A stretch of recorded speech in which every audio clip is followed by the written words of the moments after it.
Continuous. Present continuous means हाल में काम जारी रहना।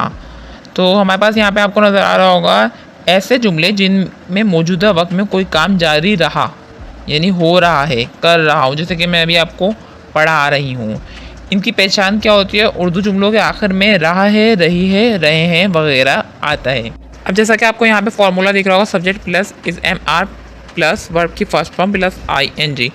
अब यहाँ पे आपके माइंड में एक बात आ रही होगी कि आपने बोला था कि फर्स्ट फॉर्म प्रेजेंट में आएगी, पर यहाँ पर फर्स्ट फॉर्म के साथ आई एन जी आ गया, तो ये फर्स्ट फॉर्म कैसे हुई? तो यहाँ पे जो फर्स्ट फॉर्म आ रही है वो इज़ एम आर आ रही है। एक्चुअली में ये बी की फर्स्ट फॉर्म होती है। बहरहाल आपको बी में जाने की ज़रूरत नहीं है, वो मैं आपको बाद में बता दूँगी। अभी आपको ये याद रखना है कि इज़ एम आर जो है वो फर्स्ट फॉर्म है और इसके साथ आई एन जी लगेगा। अच्छा, कंटिन्यूस के अंदर ये होता है कि आप ना चाहे प्रेजेंट की हो, चाहे वो पास्ट की हो या फ्यूचर कंटिन्यूस हो, उसके अंदर जो भी फॉर्म होगी उसके अंदर आई एन जी ज़रूर लगेगा आपका, क्योंकि वर्ब जो होती है वो दो तरह की होती है, जैसे कि मैंने आपको पहले ही बताया था। एक होती है हेल्पिंग वर्ब और एक होती है रियल वर्ब। तो हमारे पास हेल्पिंग वर्ब जो है इज़ एम आर आ गई, और जो आई एन जी वाली आ रही है ना, तो वो हमारे पास रियल वर्ब हो गई।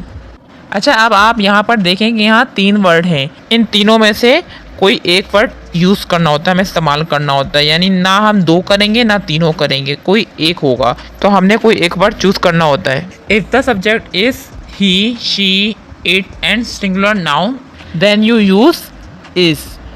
और अगर हमारे पास सब्जेक्ट जो है आई होगा तो हमने एम यूज़ करना है, और we, you, they and plural noun होगा हमारे पास, तो हमारे साथ क्या हो जाएगा? उसके पास हमारे पास आ जाएगा are.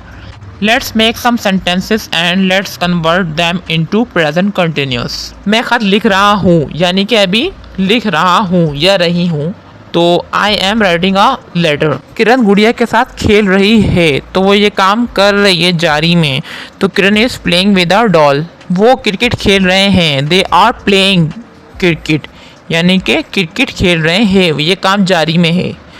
Sobia and Kiran are wasting their time. Sobia और किरण अपना टाइम ज़ाया कर रही हैं। अच्छा, मैंने इसमें डैश में इसलिए लिखा कि सोबिया एंड किरण, तो ये 2 पर्सन में डिवाइड हो गया ना, तो इसलिए ये 2 हैं, तो इसके साथ आर आ जाएगा। और ये 2 पर्सन है तो ये प्लूरल में हो जाएंगे, तो इसलिए आर आ रहा है इसमें। आई होप यहाँ तक तो आपको समझ में आ गया होगा। अब हम इसके नेगेटिव की तरफ जाएंगे।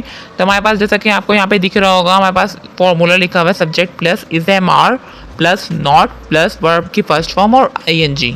अच्छा, अब आप इसमें देख रहे होंगे सब्जेक्ट के साथ जो हमने पहले आ रहा था नॉट नहीं था ना, तो डायरेक्ट फॉर्म थी आई एन जी, तो इसमें हमने नॉट कर देना है, क्योंकि अब जो है ये नेगेटिव है। सो अब जो हमारे पास फर्स्ट सेंटेंस है इसका, वो गेंद से नहीं खेल रहा। He is not playing with the ball. मैं किताब नहीं पढ़ रहा। अच्छा, इस वक्त काम ये हो रहा है ना, मतलब प्रेजेंट में है कंटिन्यूस के अंदर, तो ये काम जारी अभी नहीं है, तो इसलिए क्या बोलते हैं, आई एम नॉट आ गया है इसके अंदर। I am not reading a book, I am not writing a letter, मैं ख़त नहीं लिख रहा। अब जैसा कि आपके पास यहाँ पे इसी के आ जाएंगे इंटेरोगेटिव।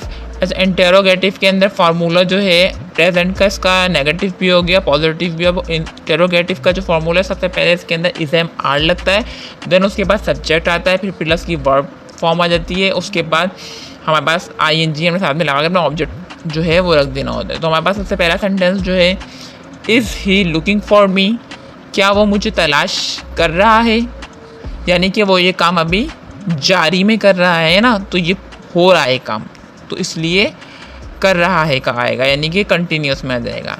अच्छा, दूसरा सेंटेंस आप गौर से देखें, क्या मैं ख़त नहीं लिख रहा हूँ, तो इसमें हमने नॉट का पुट किया है ना, यानी कि नहीं का, तो I am not writing a letter.